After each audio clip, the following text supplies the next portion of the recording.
Hello, today we're going to be working on some more standardized assessments, and we're going to be doing some edema measurements and we're going to start out with the figure 8 measurement and then move our way down to the circumferential measurements. So we're going to start out with figure 8, and when you do figure 8 in any of these measurements, you're going to do it on your tape measure with centimeter side to have more of an accurate measurement. So starting out with figure 8, you're going to start on either the ulnar styloid or the radial styloid.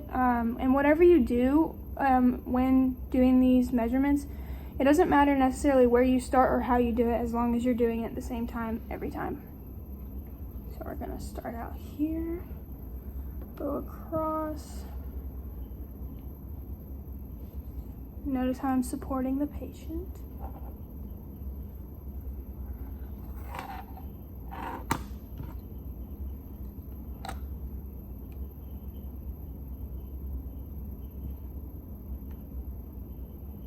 She's measuring right around 41 centimeters.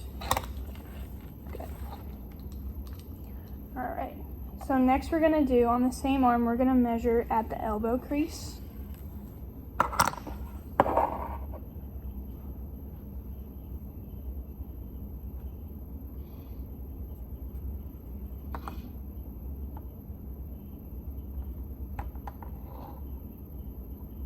And that one measures about 27.5 centimeters.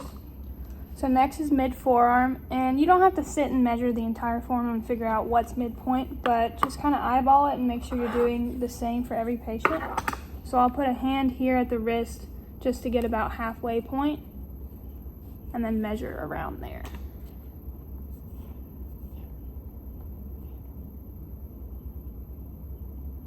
And that gives us about 24.5 centimeters for mid forearm. The next we're gonna do is the wrist crease. I like to supinate their wrist just so I can get a good idea of what that wrist crease looks like and get a visual.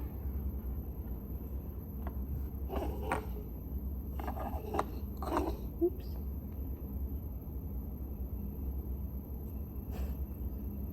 Got butterfingers today, sorry. And that measures right around 17.5 centimeters. So next is the MP joints of the hand. So I like to start on top and go all the way around across those knuckles. She measures 19.5. Next we're going to do the index finger proximal interphalangeal joint, also known as the pip joint. She's 6.5 centimeters there, and then her dip, the distal, 5, right at 5. Lastly, we're going to do the thumb base.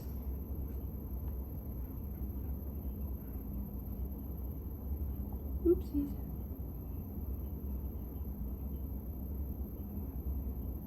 She's 9.5 centimeters there.